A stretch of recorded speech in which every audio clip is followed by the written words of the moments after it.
Welcome to Trading Secrets, education and small business mixed with a bit of zesty Brazilian sauce. Here's your host, Roger. Hello. Welcome to Trading Secrets podcast. My name is Roger Magalhães, and today's episode is called Don't You Dare to Ask Me That. It took me a while to get my shop remodeled. I also took some time to get prepared for my online training, writing scripts, and recording classes. Honestly, it took a lot longer than I anticipated, but I'm very pleased with the results. So hopefully in a couple of weeks, we'll have our first module live and totally free. And I hope you enjoy and give me some feedback so we can get the next modules even better. I also going to introduce a sponsor today to the show. It is a product that I personally use for my Shades in Place business, quoting system that can make you very efficient. And if you sell window coverings, I think could be a great addition to your business too. And speaking of being busy and trying to be efficient, I realized that I don't do social media really well. I like the interaction part of it. I like to communicate with clients and colleagues. But honestly, I really suck when it comes to making graphics and understanding algorithms with Facebook and Instagram and YouTube. All that jazz is really not for me. So I found someone that I was working with. We did work for about 3 weeks. She was doing a good job. I was really happy. Interaction was coming along, lots of likes.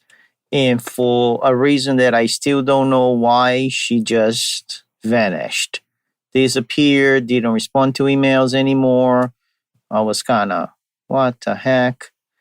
But then I just moved on and started looking for a replacement. So I put the word out on Facebook, asking my colleagues for a recommendation. And one of the girls recommended someone and even tagged this girl on my post. So the girl was very responsive, shoot me a message right away. We talked for like 20 minutes on Facebook. I felt good and say, wow, that's good. She's very responsive.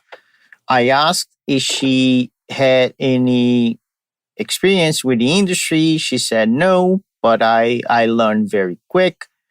In a way, I didn't like that part. But on the other side, I said, well, maybe she has a different point of view. So that will be a good thing. And after probably half an hour talking back and forth, I said we should just have a phone conversation to make sure we are on the same page. So the next day we talk on the phone, explain my desires, what I expected. She seemed to be fine. And then we started. We did the paperwork. And then it was my job to create a shared folder to give her, logos and some of the basic information of my business so she could start doing things. But then I got busy and I never did that. And next thing I know, she posted. On the upside, I liked it that she posted and kind of didn't just waited for me. And it was a good initiative. I was happy with that. What I didn't like it much was the direction and the tone she used on the post. So I called her up the next day and I said, I appreciate that you did that, but the next time I do prefer that you share with me first. And her reaction was like, what? I've been in business for 25 years. Nobody ever asked me to see my posts first. And I say, wait a minute. This is my business. I actually didn't like the post. It didn't sound like me. If you want to work with me, we need to fine tuning to really find the right balance that would resonate Roger on the posts. And she was really upset. She said, if that's the way I want to do it, she wouldn't be the right fit because it will take a lot of time and yada, yada, yada. And I said, well, that's fine. If this is the way you want to treat your clients, you feel like you know everything, we are definitely not a good match. So I moved on, and then another colleague referred me to somebody else. And then I contact this person, which it was absolutely delightful. As a matter of fact, we started doing business together. Her name is Emily Moore, and she owns Lingows Media in Denver, Colorado. We had conversation via email, like an introduction email from my colleague. And then she suggested to have a phone call, which was, wow, totally different than the other girl. And then she set up a Google meeting. We have this video call.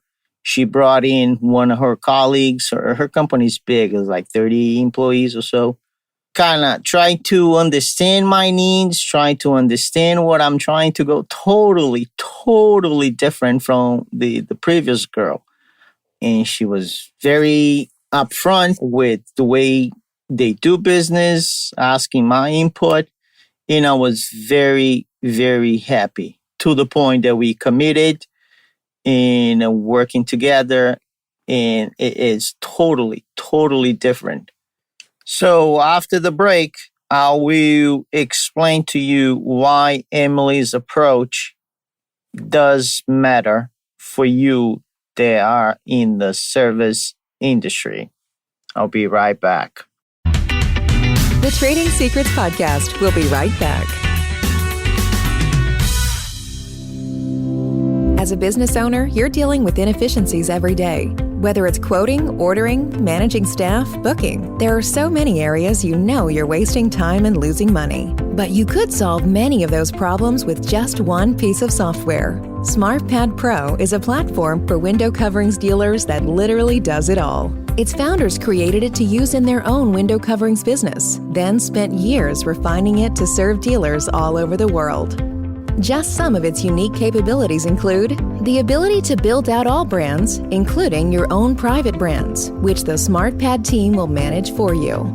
Built-in quoting and payment functions, a customizable drapery tool, the ability to quote in the client's home on any device, automatic appointment reminders and confirmations, dozens of software integrations, including accounting systems and payment gateways. Users love it for its powerful flexibility. They can set it up to fit their own operations perfectly. To get your personal demonstration and start saving time, head to smartpadpro.com. Now back to the Trading Secrets Podcast with your host, Roger. Welcome back to the show. Now, if you are in the service industry, I don't care if you're in business for 2 months, 3 years, 10 years, 5 decades. The business is not about you, it's about your clients. It's about the needs that your clients have. If you think you sell products, you don't, you sell service. And that is exactly why Emily's approach was the best, because she wanted to learn what my needs were and why that is important. It's because maybe you provide a service that is not the best service for your client. So in that case, you're not going to be happy. Your client is not going to be happy. It will be really a money transaction, nothing else. It's very important to understand if your client and yourself have the same vision, share the same feedbacks, same backgrounds. Otherwise, it just becomes a transaction.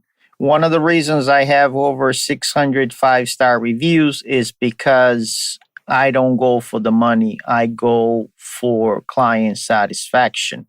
As an installer, it's very easy to just cut corners and do things quick just to get it done, to get it out. But you shouldn't think that way. Go the extra mile. Make sure your client's expectations are met, even exceeded. Perhaps they don't have the same amount of knowledge that you do, For instance, just the job that I did this week, the designer thought it would take 3 hours to do the job, ended up being 7.5 hours. I canceled my two next jobs just to make sure this job was done proper. Now, I understand a lot of people get frustrated with miscommunication or whatnot.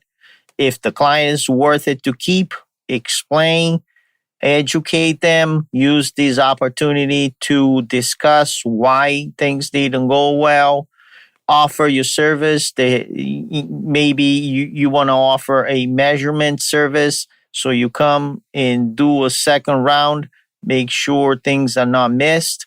And when you get to the installation, things going to go much smoother.